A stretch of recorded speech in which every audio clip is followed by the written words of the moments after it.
ಓಂ ಶಾಂತಿ. ಇವತ್ತಿನ ನಮ್ಮ ಚರ್ಚೆಗೆ ಸ್ವಾಗತ. ಇವತ್ತು ನಾವು ಡಿಸೆಂಬರ್ 21, 2025 ಒಂದು ಆಧ್ಯಾತ್ಮಿಕ ಪ್ರವಚನದ ಬಗ್ಗೆ ತುಂಬಾನೇ ಆಳವಾಗಿ ಮಾತಾಡೋಣ ಅನ್ಕೊಂಡಿದ್ದೀನಿ. ಈ ಪ್ರವಚನದ ಮೂಲದಲ್ಲಿ ಒಂದು ಕುತೂಹಲಕಾರಿ ವಿಷಯ ಇದೆ. ನಮ್ಮ ಎಲ್ಲ ಒಳ್ಳೆಯ ಪ್ರಯತ್ನಗಳನ್ನ, ನಮ್ಮ ಆಧ್ಯಾತ್ಮಿಕ ಶ್ರಮವನ್ನ ಒಂದೇ ಒಂದು ಸಣ್ಣ ಪದ ಸಂಪೂರ್ಣವಾಗಿ ಹಾಳು ಮಾಡುತ್ತೆ ಅಂತ ಹೇಳಿದ್ದಾರೆ. ಆದ್ರೆ ಅದೇ ಸಮಯದಲ್ಲಿ ಒಂದು ಸಣ್ಣ ಅಭ್ಯಾಸ ನಮ್ಮನ್ನ ಅದರಿಂದ ಪಾರು ಮಾಡುತ್ತೆ. ಹೌದು, ಇದು ಒಂಥರ ಪತ್ತೇದಾರಿ ಕಥೆ ಇದ್ದ ಹಾಗೆ. ನಮ್ಮೊಳಗಿರುವ ಆ ಖಳನಾಯಕ ಯಾರು ಮತ್ತೆ ಆ ಖಳನಾಯಕನನ್ನ ಸೋಲಿಸಲು ಬೇಕಾದ ಸೂಪರ್ ಪವರ್ ಯಾವುದು ಅನ್ನೋದನ್ನ ಈ ಪ್ರವಚನದಲ್ಲಿ ಬಿಡಿಸಿ ಹೇಳಲಾಗಿದೆ. ಜೊತೆಗೆ ಸಂಗಮ ಯುಗದಲ್ಲಿ ಮಾತ್ರ ತೆರೆದಿರುವ ಒಂದು ಸ್ಪೆಷಲ್ ಬ್ಯಾಂಕ್ ಅಕೌಂಟ್ ಬಗ್ಗೆನೂ ಮಾತಾಡೋಣ. ಅದರಲ್ಲಿ ನಾವು ಒಂದು ವಿಶೇಷವಾದ ಖಜಾನೆಯನ್ನ ಜಮಾ ಮಾಡಬೇಕು. ವಾವ್!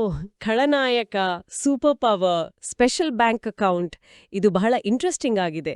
ಹಾಗಾದ್ರೆ ಬನ್ನಿ ಈ ಆಧ್ಯಾತ್ಮಿಕ ರಹಸ್ಯವನ್ನು ಭೇದಿಸೋಣ. ಮೊದಲಿಗೆ ಪ್ರವಚನ ಶುರು ಆಗುವುದೇ ಶಿವಜಯಂತಿಯ ಉಲ್ಲೇಖದಿಂದ.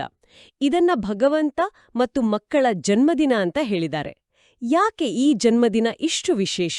ಏಕೆಂದ್ರೆ ಆ ದಿನ ನಾವೊಂದು ದೃಢವಾದ ಪ್ರತಿಜ್ಞೆಯನ್ನು ತೆಗೆದುಕೊಳ್ತೇವೆ.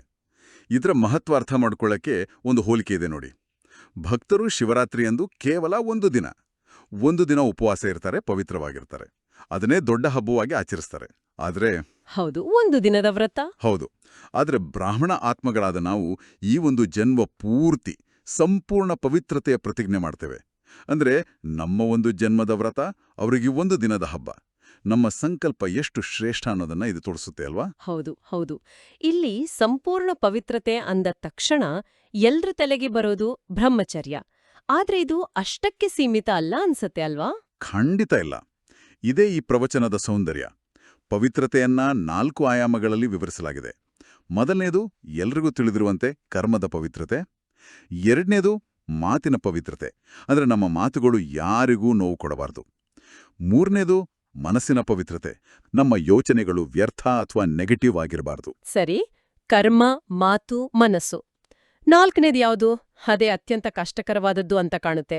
ನಿಖರವಾಗಿ ನಾಲ್ಕನೆಯದು ಸಂಬಂಧ ಸಂಪರ್ಕದ ಪವಿತ್ರತೆ. ಇದು ತುಂಬಾ ಸೂಕ್ಷ್ಮವಾದದ್ದು. ಅಂದ್ರೆ ಯಾವುದೇ ಆತ್ಮದ ಬಗ್ಗೆ ನಮ್ಮ ಮನಸ್ಸಿನಲ್ಲಿ ಆಕರ್ಷಣೆ, ವಿಕರ್ಷಣೆ ಅಥವಾ ಯಾವುದೇ ರೀತಿಯ ಅಶುದ್ಧ ವೈಬ್ರೇಷನ್ ಇರಬಾರ್ದು. ಉದಾಹರಣೆಗೆ, ಆಫೀಸ್ನಲ್ಲಿ ಒಬ್ರು ನಮಗೆ ಸದಾ ಕಿರಿಕಿರಿ ಮಾಡ್ತಾರೆ ಅನ್ಕೊಳ್ಳಿ. ಅವರ ಬಗ್ಗೆ ಮನಸ್ಸಿನಲ್ಲಿ ಬರುವ ಒಂದು ಸಣ್ಣ ನಕಾರಾತ್ಮಕ ಯೋಚನೆಯು ಈ ವ್ರತವನ್ನ ಮುರಿಯುತ್ತೆ. ಇದು ಎಷ್ಟು ಕಠಿಣ ನೋಡಿ. ಹೌದು, ಇದು ಕೇಳೋದಕ್ಕಿಂತ ಆಚರಿಸೋದು ತುಂಬಾ ಕಷ್ಟ.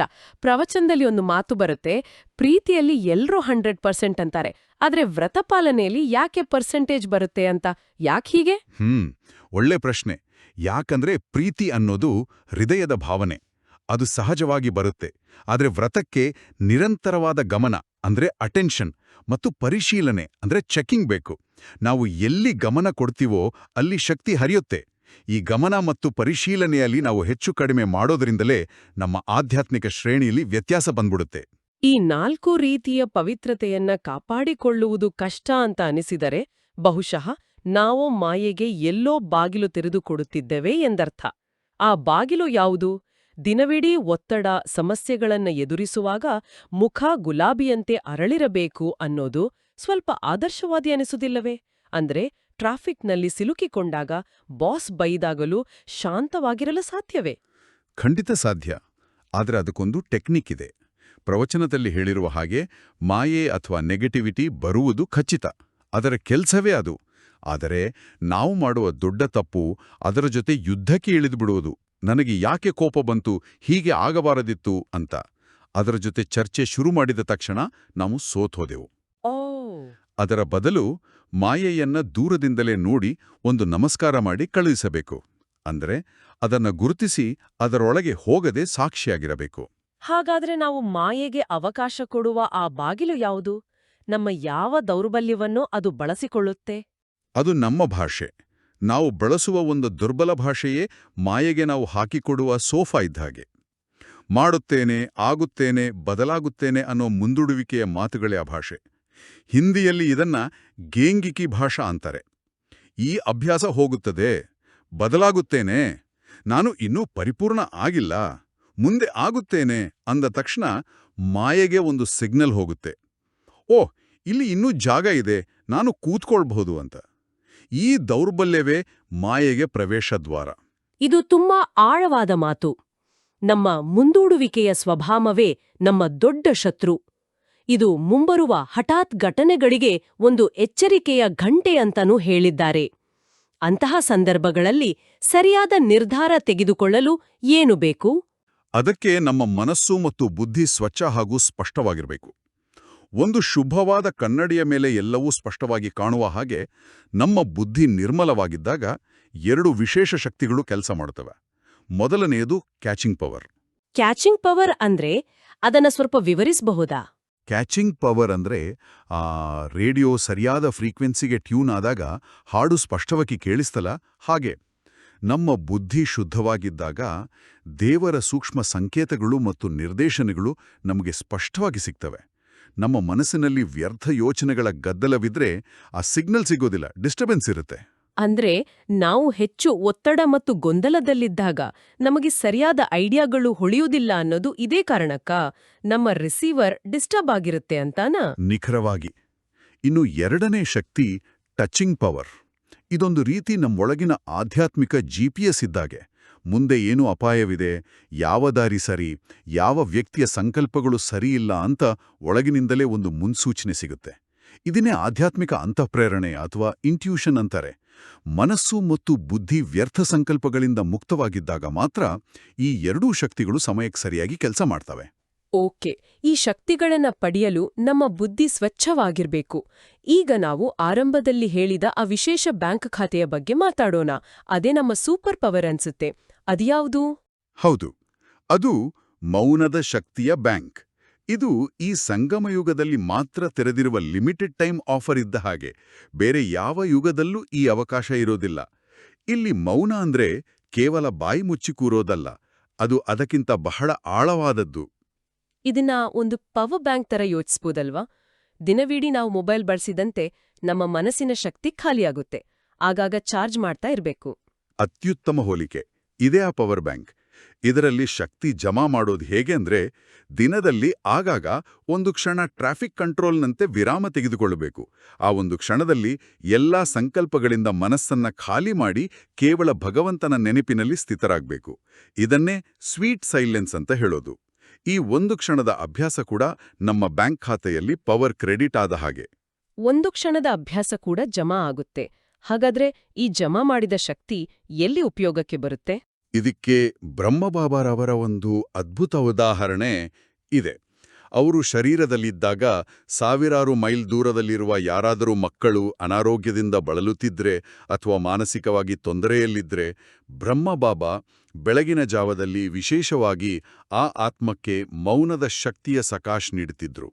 ಸಕಾಶ್ ಅಂದ್ರೆ ಶಾಂತಿ ಮತ್ತು ಶಕ್ತಿಯ ಶಕ್ತಿಯುತ ಕಿರಣಗಳನ್ನ ಕಳಿಸುವುದು. ಆ ಮಗು ಎಲ್ಲೇ ಇರಲಿ ಆ ಶಕ್ತಿಯನ್ನ ಅನುಭವಿಸಿ ಚೇತರಿಸಿಕೊಳ್ಳುತ್ತಿತ್ತು.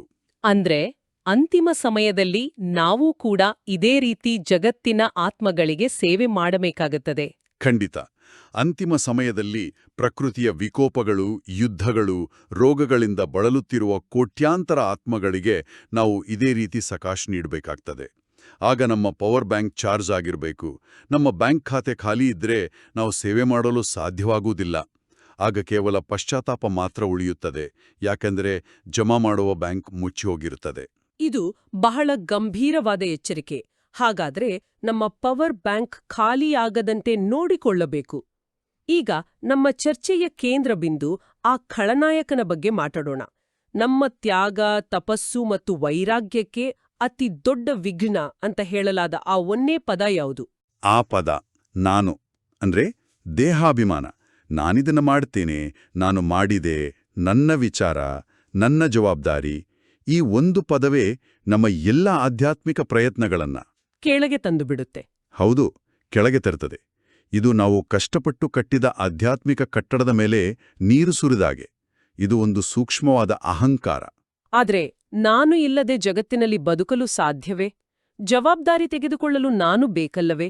ಸಂದರ್ಭ ಬಂದಾಗ, ವಾದವಿವಾದವಾದಾಗ ನಾನು ಎನ್ನುವ ಬದಲು ನಾನು ಆತ್ಮ ಎಂಬ ಸ್ಮೃತಿಯನ್ನು ತಕ್ಷಣ ತರುವುದು ತುಂಬಾ ಕಷ್ಟವಲ್ಲವೇ? ಸವಾಲು. ಅದಕ್ಕಾಗಿಯೇ ಒಂದು ಪ್ರಾಯೋಗಿಕ ಪರಿಹಾರವನ್ನೂ ನೀಡಲಾಗಿದೆ.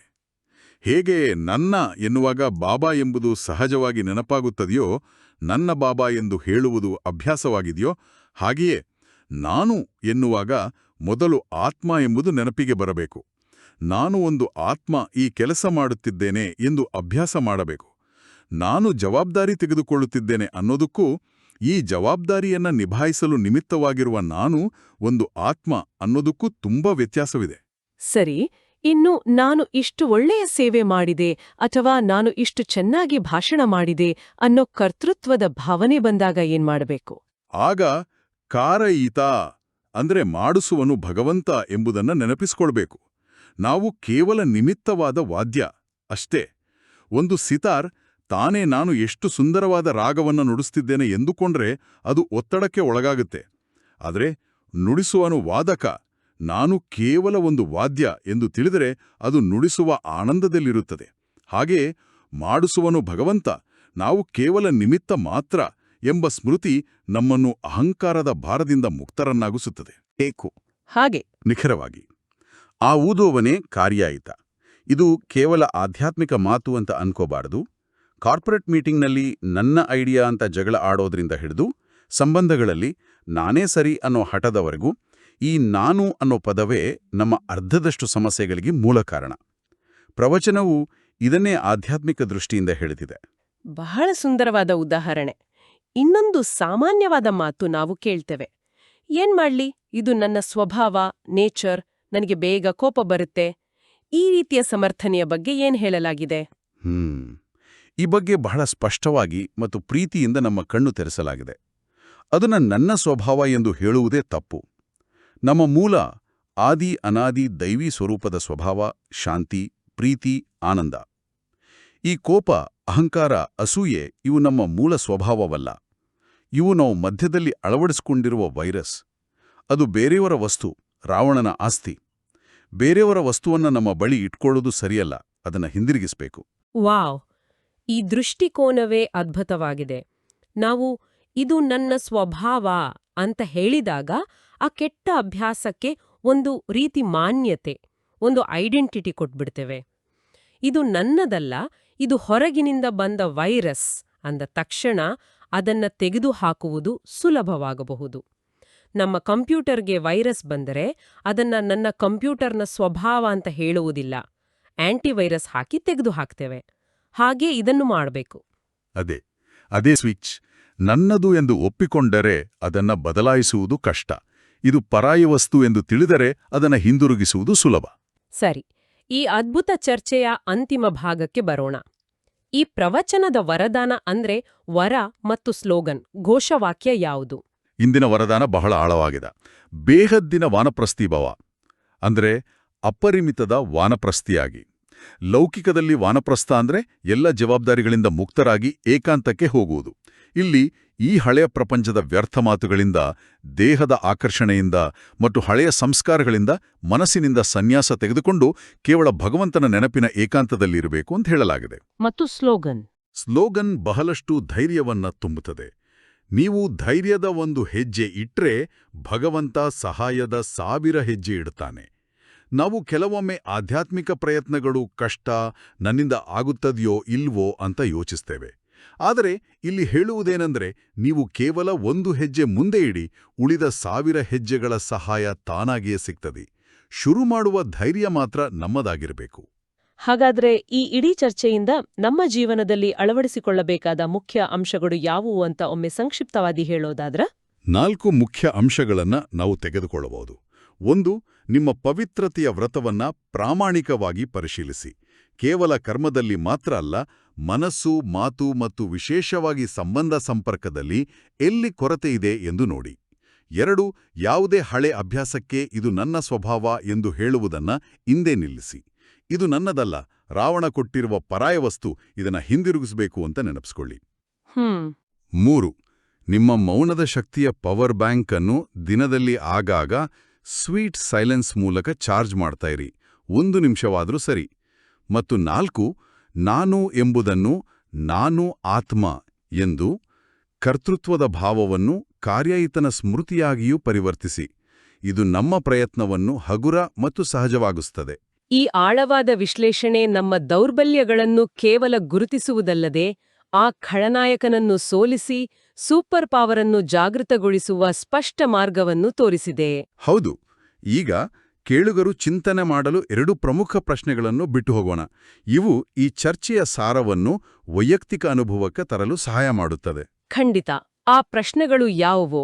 ಮೊದಲ ಪ್ರಶ್ನೆ: ಈ ತಿಂಗಳು ನಾನು ಸೂಕ್ಷ್ಮ ಅಪವಿತ್ರತೆಯ ಯಾವ ಒಂದು ನಿರ್ದಿಷ್ಟ ರೂಪವನ್ನು, ಉದಾಹರಣೆಗೆ ಮನಸ್ಸಿನಲ್ಲಿ ವ್ಯರ್ಥ ಯೋಚನೆ, ಮಾತಿನಲ್ಲಿ ಕಠೋರತೆ ಅಥವಾ ಒಬ್ಬ ವ್ಯಕ್ತಿಯ ಬಗ್ಗೆ ಇರುವ ವಿಕರ್ಷಣೆ, ಇದರಲ್ಲಿ ಯಾವುದಾದರೂ ಒಂದನ್ನ ಕೊನೆಗೊಳಿಸುವ ದೃಢ ಪ್ರತಿಜ್ಞೆಯನ್ನ ತೆಗೆದುಕೊಳ್ಳುತ್ತೇನೆ? ಮತ್ತು ಎರಡನೇ ಪ್ರಶ್ನೆ: ನನ್ನ ಆಧ್ಯಾತ್ಮಿಕ ಪವರ್ ಬ್ಯಾಂಕಿನಲ್ಲಿ ಪ್ರತಿದಿನ ಕನಿಷ್ಠ 5-10 ನಿಮಿಷಗಳ ಶಕ್ತಿಯುತ ಮೌನವನ್ನು ಜಮಾ ಮಾಡಲು ನಾನು ಯಾವ ಒಂದು ಪ್ರಾಯೋಗಿಕ ಹೆಜ್ಜೆಯನ್ನ ಇಡಬಲ್ಲೆ? ಉದಾಹರಣೆಗೆ, ಪ್ರತಿ ಗಂಟೆಗೊಮ್ಮೆ 1 ನಿಮಿಷದ ವಿರಾಮ ಅಥವಾ ಊಟದ ಮೊದಲು 2 ನಿಮಿಷ ಮೌನ. ಈ ಪ್ರಶ್ನೆಗಳೊಂದಿಗೆ ಇಂದಿನ ಚರ್ಚೆಯನ್ನು ಇಲ್ಲಿಗೆ ಮುಗಿಸೋಣ. ನಮ್ಮೊಳಗಿನ ಖಳನಾಯಕನನ್ನು ಗುರುತಿಸಿ ನಮ್ಮ ಸೂಪರ್ ಪವರ್ ಅನ್ನು ಬಳಸುವ ಶಕ್ತಿ ಎಲ್ಲರಿಗೂ ಸಿಗಲಿ. ಓಂ ಶಾಂತಿ.